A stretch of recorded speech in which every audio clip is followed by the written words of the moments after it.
This is the Forever Joyful Skills for viola. I'm going to start with the D major scale.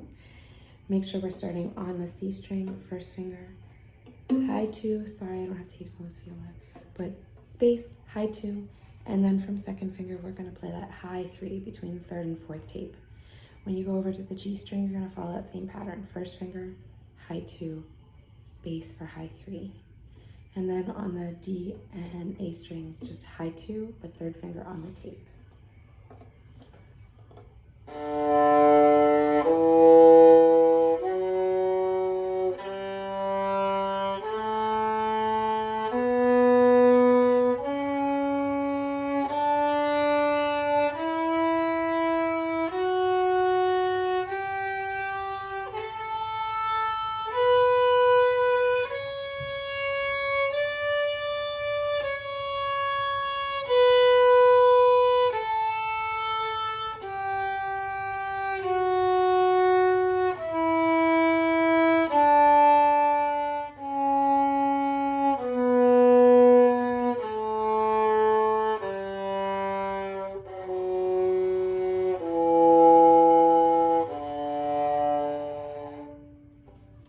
Now for the B minor scale, we still have those two sharps, F sharp and C sharp in the key signature. So we're going to start on the G string, second finger on the tape for B, and then followed by a high 3, so a space between 2 and 3. So you can play that C sharp. If you're playing the lower octave, you're going to come over to the D string, high 2, third finger on the tape, open A, and then B. And that's as high as you go. From that, you'll jump back down to the D string and then follow the pattern up and down the scale. If you're playing the top octave, you're going to start on the G string, high 2, a whole step to high 3 for the C sharp, open D, E, and then here, instead of playing a second finger on the tape, you're going to shift and put your first finger there. Then it's a half step to the second finger for G, a whole step to A, a whole step to B, cross over to the A string, first finger is on C sharp, half step to D, whole step to E, and then from here we're going to move, we're going to shift again. So this would be where your fourth finger would go for the whole step, but now I'm going to replace it with my first finger. And from there I'm going to do a half step, a whole step, and a whole step. And keep in mind, as you go higher up the string, your half steps and whole steps get closer and closer. So I'm going to play the top octave of this B minor scale. Shift,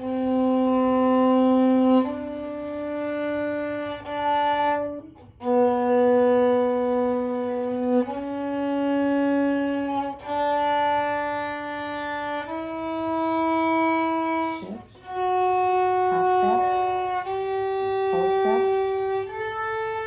whole step, across, half step, whole step, shift up a whole step, half, whole, whole.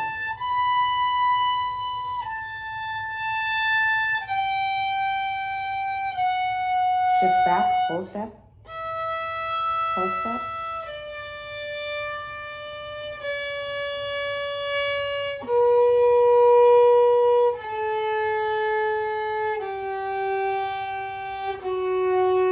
shift back, high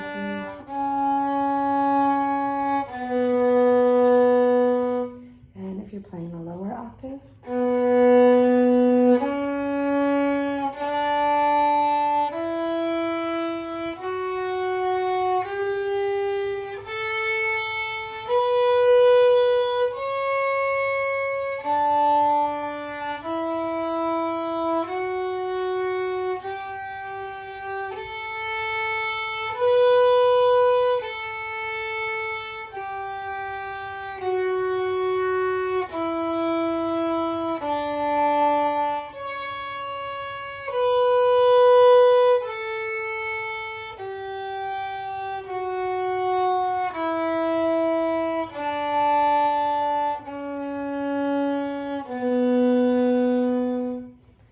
This next section are some of the style markings you'll see in Forever Joyful. The first one is tenuto, the lines under and over the notes.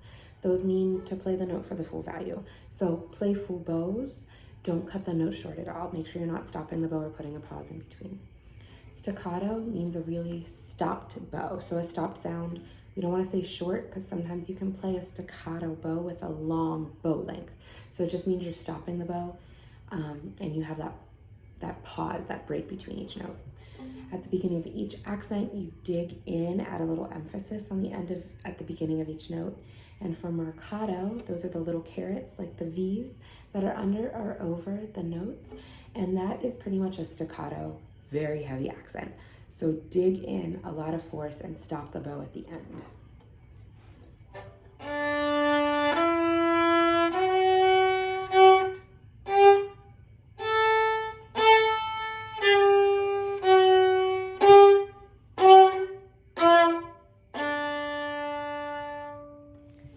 For the next section with the rhythm, we've counted all of these in class now, so I'm going to set the metronome to 85 and play straight through.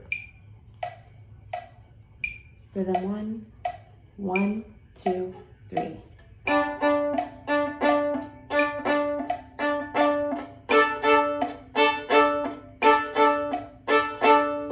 Something that helps me stay really steady during that rhythm and not rush is during the rest, I kind of almost lift and reset my bow, so I'm giving myself a little motion.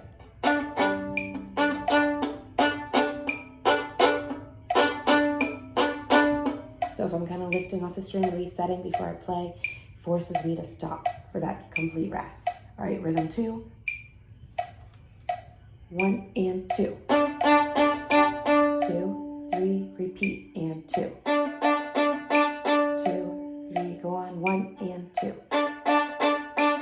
2, repeat, 1 and 2. 2, 3, go on.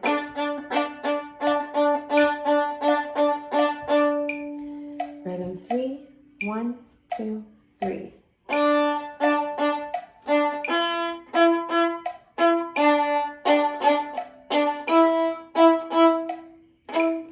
And then rhythm 4 has the bowing. So after the first note, the down, lift because you have another down.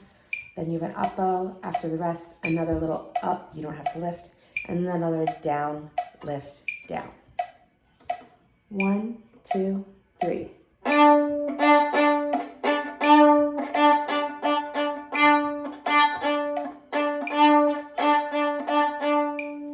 The next section is our double stops. So double stops are when we have two notes that we play at the same time. So for any of these non-divisi sections, that means you play both notes as they are written. You want to try to balance your bow on both strings so you hear both notes equally, but sometimes you might have to lean a little bit more towards the top string or where you have the note set so that you can hear it clearly. 1, 2, 3, 4.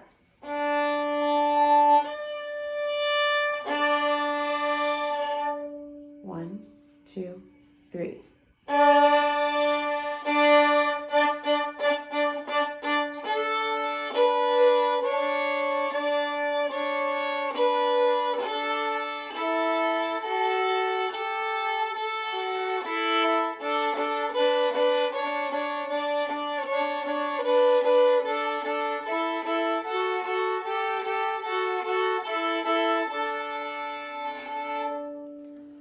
One thing through that section that'll really help, especially if you have to set notes on a lower string. So if you're setting notes on G and you have to also play an open D, you have to check your posture.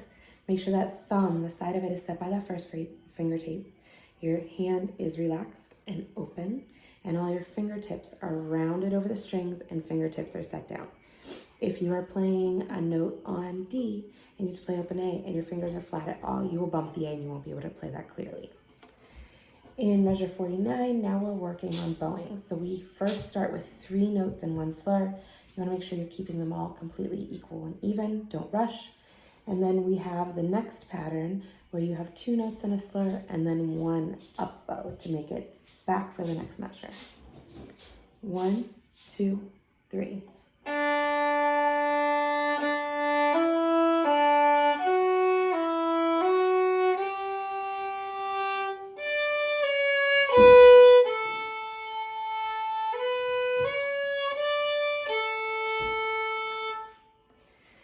The This next section practices the eighth note slurs. So you have 2 eighth notes in each bow. You're changing your bow on each beat. Just be careful that you are staying closer to the middle of your bow for the best control. 1 and 2 and 3 and.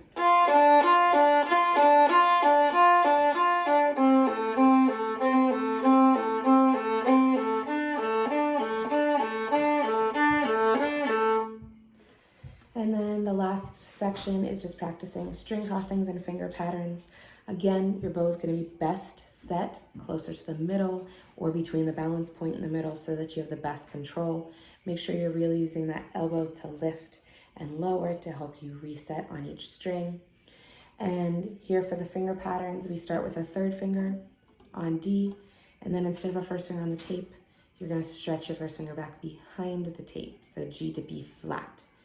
In measure 65, you have B flat to E flat, so you're going to play a low 1 back behind the tape and then a low 4, so that 4th finger will fall between your 3rd and 4th tape. 2 measures later, you're going to have F sharp, so high 2 up on the tape, to a G sharp, high 3, so big space. And then our last 2 measures are G natural to A, so 3rd finger will fall on the tape, 4th finger falls on the tape above. 1 and 2 and 3 and.